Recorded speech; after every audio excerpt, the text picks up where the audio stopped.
In 2003, Robert Lucas, a professor at the University of Chicago and winner of the 1995 Nobel Memorial Prize in Economics, gave the presidential address at the annual meetings of the American Economic Association.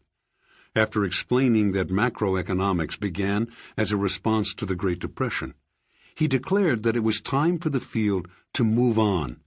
The central problem of depression prevention, he declared, has been solved for all practical purposes. Lucas didn't claim that the business cycle, the irregular alternation of recessions and expansions that has been with us for at least a century and a half, was over. But he did claim that the cycle had been tamed, to the point that the benefits of any further taming were trivial. Smoothing out the wiggles in the economy's growth, he argued, would produce only trivial gains in public welfare. So it was time to switch focus to things like long-term economic growth. Lucas wasn't alone in claiming that depression prevention was a solved problem. A year later, Ben Bernanke, a former Princeton professor who had gone to serve on the board of the Federal Reserve and would soon be appointed as the Fed's chairman, gave a remarkably upbeat speech titled The Great Moderation, in which he argued, much as Lucas had, that modern macroeconomic policy had solved the problem of the business cycle, or, more precisely, reduced the problem to the point that it was more of a nuisance than a front-rank issue. Looking back from only a few years later, with much of the world in the throes of a financial and economic crisis all too reminiscent of the 1930s, these optimistic pronouncements sound almost incredibly smug. What was especially strange about this optimism was the fact that during the 1990s, economic problems reminiscent of the Great Depression had, in fact, popped up in a number of countries, including Japan, the world's second-largest economy.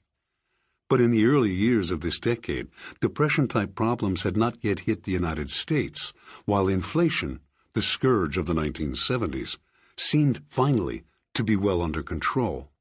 And the relatively soothing economic news was embedded in a political context that encouraged optimism. The world seemed more favorable to market economies than it had for almost 90 years. Capitalism Triumphant. This is a book about economics, but economics inevitably takes place in a political context, and one cannot understand the world as it appeared a few years ago without considering the fundamental political fact of the 1990s.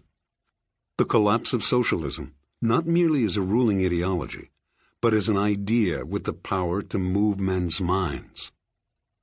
That collapse began, rather oddly, in China. It is still mind-boggling to realize that Deng Xiaoping launched his nation on what turned out to be the road to capitalism in 1978, only 3 years after the communist victory in Vietnam, only 2 years after the internal defeat of radical Maoists who wanted to resume the Cultural Revolution. Probably Deng did not fully realize how far that road would lead. Certainly, it took the rest of the world a long time to grasp that 1 billion people had quietly abandoned Marxism.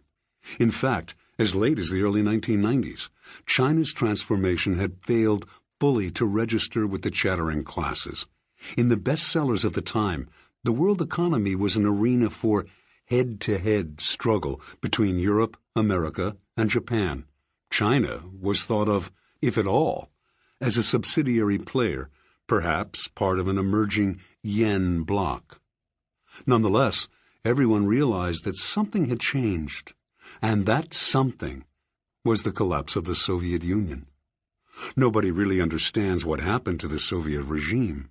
With the benefit of hindsight, we now think of the whole structure as a sort of ramshackle affair doomed to eventual failure. Yet, this was a regime that had maintained its grip through civil war and famine, that had been able, against terrible odds, to defeat the Nazis, that was able to mobilize the scientific and industrial resources to contest America's nuclear superiority. How it could have ended so suddenly, not with a bang, but with a whimper, should be regarded as one of the great puzzles of political economy. Maybe it was simply a matter of time. It seems that revolutionary fervor, above all, the willingness to murder your opponents in the name of the greater good, cannot last more than a couple of generations. Or maybe the regime was gradually undermined by the stubborn refusal of capitalism to display the proper degree of decadence. I have a private theory, based on no evidence whatsoever, that the rise of Asia's capitalist economies subtly but deeply demoralized the Soviet regime by making its claim to have history on its side ever less plausible. A debilitating, unwinnable war in Afghanistan certainly helped the process along, as did the evident inability of Soviet industry to match Ronald Reagan's arms buildup. Whatever the reasons, in 1989 the Soviet Empire in Eastern Europe suddenly unraveled, and in 1991 so did the Soviet Union itself. The effects of that unraveling were felt around the world in ways obvious and subtle, and all of the effects were favorable to the political and ideological dominance of capitalism.